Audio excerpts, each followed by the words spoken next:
खुलुमबाय बे समाव बडोलेण्ड इंखं टेलिभिजननि स्टुडियोआव आं मिथिखा नार्जारी दिनैनि गाहाय रादाबफ्राव दङ 2024 लकसभा बिसायख'थिनि थाखाय एजेपिआ नोजोरबोआरि थिसनबाय आयेन बेरेखायै दखल खालामग्राफोरखौ थुलुंगा होनानै सासे माइनरिटी दैदेनगिरि हमजादों जरहाट चक बाजाराव गिख्रंथाव अर खामदों 300निबो बांसिन दखान सेवहांगार रनजित बरा बुथारनाय जाथायनि गाहाय दायनिगिरि शाह आलमआ पुलिस जिम्मानिफ्राय खारखुमादों आसामाव दावबायफैदों बांलादेशनि उपेरा कमिशनार सा 40 एनडीआरएफ जवानजों लोगोसे रामबो आरो हनिया तुर्कीनिफ्राय फैफिनबाय धेमाजियाव गोख्रों लामा जाब्रथाय साथामनि जिउ खहा आरो साद' जोखोम भेरगावनि खासियासुबा बिसडिसिआव राङारि दाजाबथायखौ गोख्रों खालामनायनि सुबुं सांग्रांथि दानिया फैदिनि आबुं रादाबाव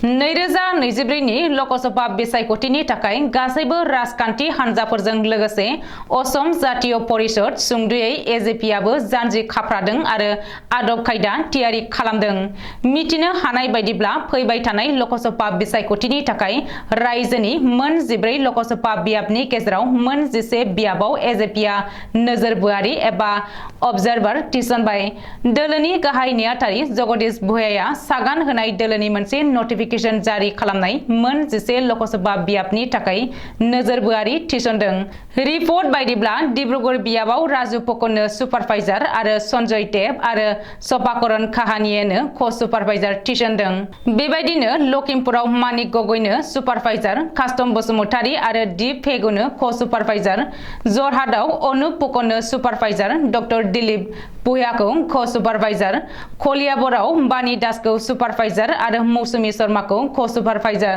नगावआव जियाउर रहमानखौ सुपारभाइजार आरो सन्जीव कुमार बराखौ क सुपारभाइजार मंगलदैयाव अन्जन उपाध्यायखौ सुपारभाइजार आरो हुकुम सान आली बक्सीखौ क सुपारभाइजार तेजपुराव जान बराखौ सुपारभाइजार आरो अजय थान्थिखौ क सुपारभाइजार गुवाहाटीआव शमशेर सिंहनो सुपारभाइजार आरो पंकज लोचन गोस्वामीखौ क सुपारभाइजार बरपेटायाव प्रिन्स भाइजल हकखौ सुपारभाइजार गिरिन तालुकदारखौ क सुपारभाइजार धुबुरीयाव दुलु आहमेदखौ सुपारभाइजार आरो शिशिर देव कलिताखौ क सुपारभाइजार कक्राझाराव मानिक बर'खौ सुपारभाइजार आरो अरूप दासखौ क सुपारभाइजार थिसननाय जादों बेजों लोगोसे सप्तासेनि गेजेरावनो दोलोआरि मेल लिंनानै गावबा गावनि बियाबाव दोलोखौ गोख्रोंसिन खालामनो थाखाय एजेपिआ बिथोन हरदों होननानै मिथिनो हादों लावखुवा बरासापरि हाग्रा ओनसोलाव इफेक्शन सोलिबाय थानाय समावनो नगाव पुलिसा सासे माइनरिटी दैदेनगिरिखौ एरेस्ट खालामदों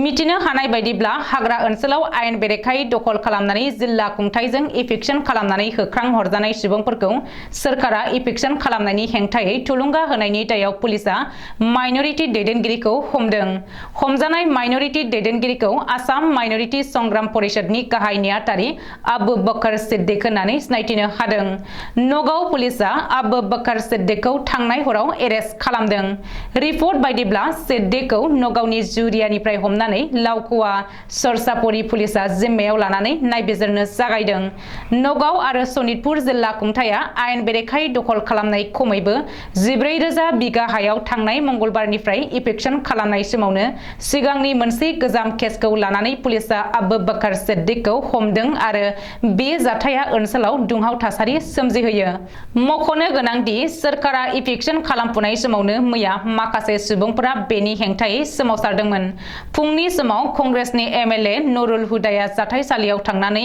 इफेक्शन खालामनायखौ होबथानो नाजाहैदोंमोन बेनि उनाव हरनि गेजेरावनो आसाम माइनरिटी संग्राम परिषदनि गाहाय नेहाथारि आबु बकर सिद्दिकखौ पुलिसा हमदों थांनाय हराव जरहाटआव गिख्रंथाव अर खामदों। जरहाटनि सक बाजाराव जादों बे गिख्रंथाव अर खामनाय जाथाया। बे जाथायाव जरहाट सकनि गं 300निबो बांसिन दखान आरो फालांगियारि फसंथानफोरा खामनानै सेवहांगार जालांदों। रिपर्ट बादिब्ला 2 घन्टाल' समनि गेजेरावनो बे फोजोबस्रांनाय आरो गिख्रंथाव अर खामनाय जाथाया जादों।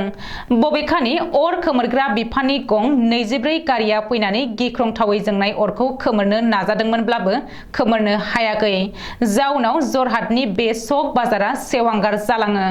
मिथिनो हानाय बायदिब्ला जरहाट सक बाजाराव नांनाय बे गिख्रंथाव अरखौ खोमोरनो थाखाय अइल ONGC भारतारि अख्रां रौनियानि अर खोमोरग्रा बिफाननि गारिखौबो लाबोनाय जादोंमोन।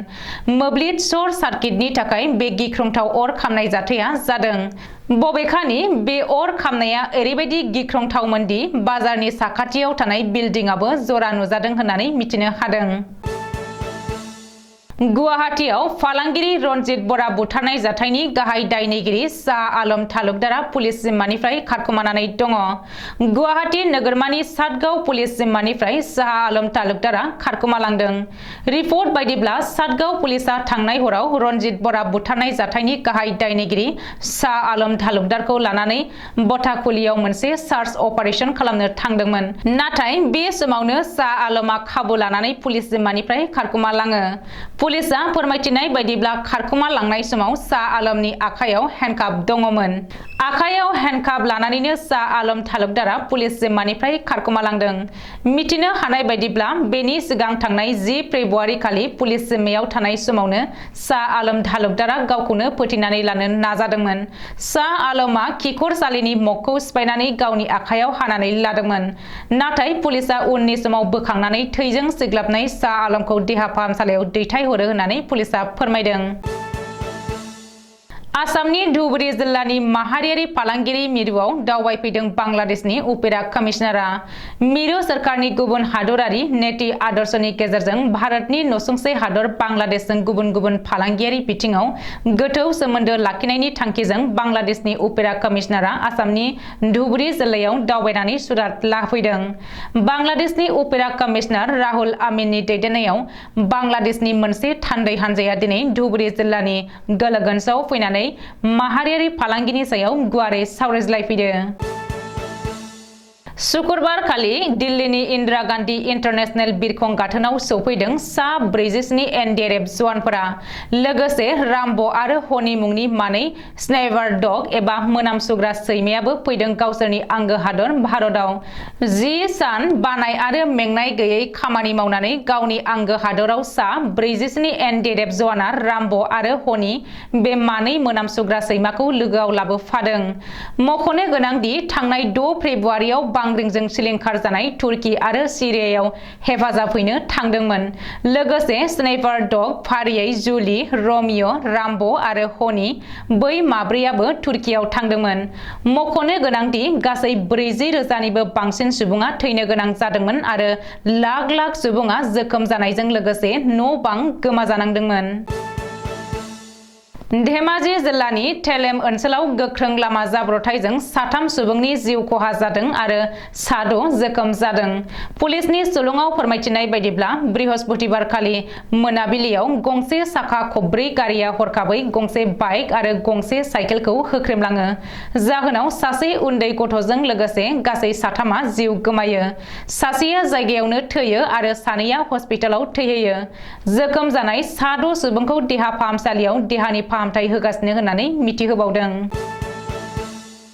उदालगुरि जिल्ला स्टेट बैंक अफ इन्डियानि डिस्ट्रिक्ट लिड बैंक मेनेजारनि बानजायनायाव दिनै राङारि दाजाबथायखौ गोख्रों खालामनायनि थाखाय मोनसे सुबुं सांग्रांथि मेल जानानै थाङो। खासियासुबा बिजडिसनि मासिगिरि बिनोद गयारिनि दैदेननाय सांग्रांथि मेलखौ बेखेवनानै होयो 32 नं बेहेरगाव BTC बियाबनि MCLA थामहिनबा BTRनि EM दावबायसा बर'आ। बिनि सिगां जिल्ला लिड बैंक मेनेजार सन्तोष चाकमा, फाइनान्सियेल काउन्सिलर नरेन दैमारी, भेरगाव जौगाखां खोन्दोनि मावख'गिरि निरन्जन मुसाहारि, भेरगाव ब्रान्च SBI नि मेनेजार अशोक बसुमतारी आरो बिटिआरनि EM दावबायसा बर'आ जेवारि सावजेननानै मेलखौ जागायो। मेलाव बाहागो लानाय आलासि बिथांमोना सोरखारनिफ्राय होनाय खाबुफोरखौ लानो नांगौब्ला साफ्रोम सुबुङानो बेंकआव एकाउन्ट थानाया गोनांथार आरो अब्लासो मुद्रा लन, अटल अमृत योजना, जन धन योजना, गाहाय मन्त्रि जीवन ज्योति योजना बायदि बिथांखिफोरनि खाबुखौ लानो हागोन। बेजों लोगोसे बेंकनिफ्राय लन मोननांगौब्ला गावनि आधार कार्डखौ बेंकआव कम्पालसारि दाजाबनानै खाबुखौ मोननो हायो होननानै रायजोफोरखौ सांग्रांथि जानो खावलायो। मेलाव खासिया सुबा बिजनेसनि सिङाव थानाय 200निबो बारा हौवा हिन्जावफोरा बाहागो लायो। दिनैनि रादाबा एसेनोसै। गोजोन्थों।